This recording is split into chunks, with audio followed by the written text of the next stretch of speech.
అందరికీ praise the lord. ఈరోజు మనం తెలుసుకోబోయే విషయం, బైబిల్ తప్ప స్వర్గంలో ఇంకేవైనా గ్రంథాలు ఉన్నాయా? మనకు బైబిల్ దేవుని వాక్యంగా ఇవ్వబడింది. కానీ బైబిల్ చదివిన ప్రతి మనిషికి ఒక సందేహం వస్తుంది.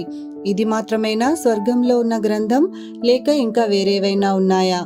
ఈరోజు మనం ఈ ప్రశ్నకు బైబిల్ ఆధారంగా జవాబులు తెలుసుకుందాం.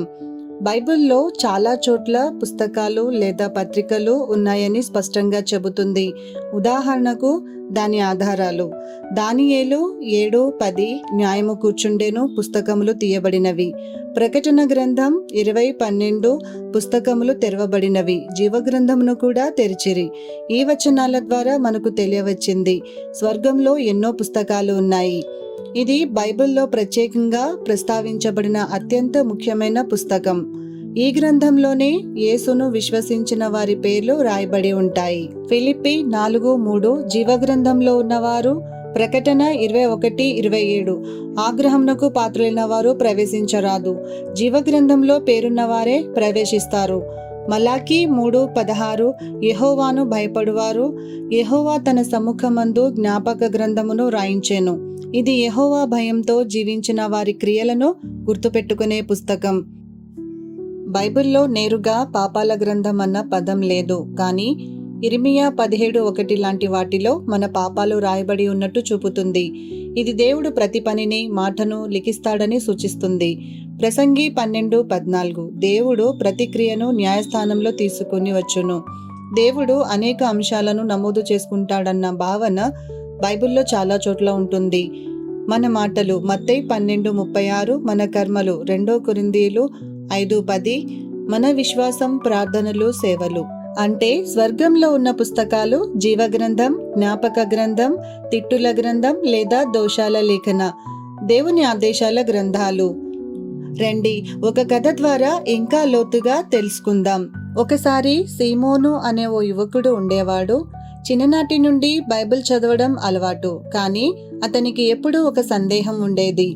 బైబిల్ మన చేతిలో ఉంది, కానీ దేవుని చేతిలో ఉన్న పుస్తకాలు ఏమిటి? ఒక రాత్రి అతనికి ఓ కల వచ్చిందట. ఆ కలలో అతను ఒక మహత్తరమైన గదిలోకి నడిచాడు. అది స్వర్గంలోని పుస్తకాల గది. గదంతా పెద్ద పెద్ద పుస్తకాలతో, వాటి మీద పేర్లు, తేదీలు, కార్యాలు రాసి ఉన్నాయి. ఆ గదిలో ఉన్న ఓ దేవదూత అతనితో ఇలా అన్నాడు: ఇవి నీ వంటి మనుషుల జీవితం మీద రాసిన పుస్తకాలు. ఇదిగో, ఇది జీవగ్రంథం. దీనిలో నీ పేరు ఉండాలని దేవుడు కోరుకుంటున్నాడు. సీమోను ఆశ్చర్యపోయాడు. వెంటనే అడిగాడు, అన్నీ మంచి విషయాలేనా ఇందులో? దేవదూత నవ్వుతూ అన్నాడు, లేకపోతే నీ పాపాలు లిఖించబడిన వేరే పుస్తకం ఉంది. కానీ యేసు నీ కోసం మరణించి లేచినప్పుడు నీ పేరు ఈ జీవగ్రంథంలో వ్రాయడానికి మార్గం తెరిచాడు. ఇంతలో మరో పుస్తకాన్ని చూపించాడు, జ్ఞాపక గ్రంథం.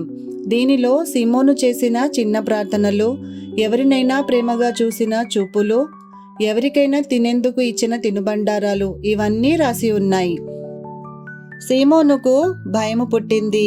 అతనికి అప్పుడే అర్థమైంది, ఇక నుంచి నా జీవితం దేవుని గ్రంథాల్లోకి లిఖించదగినదిగా ఉండాలి. ఆ కలలో నుంచే అతని జీవితం మారిపోయింది. ఈ కథ మనకు ఒకే విషయం చెబుతోంది: దేవుడు మన ప్రతి మాటను, ప్రతి కర్మను, ప్రతి విశ్వాసపూర్వకమైన చర్యను లిఖిస్తున్నాడు. మన జీవిత పుస్తకం చివరగా ఎలా ముగుస్తుందో అది మనమే నిర్ణయించాలి. స్వర్గంలో బైబిల్ మాత్రమే కాదు, దేవుడు మన జీవితంలోని ప్రతి అంశాన్ని లిఖిస్తున్నాడు.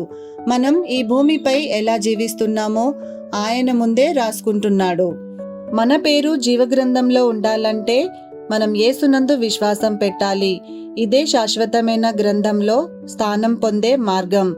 మీకు ఈ విషయం ఆసక్తికరంగా అనిపిస్తే ఈ వీడియోని మీ స్నేహితులతో పంచుకోండి. మా ఛానల్ను సబ్స్క్రైబ్ చేయండి మరియు మరిన్ని బైబిల్ మిస్టరీలు తెలుసుకోండి.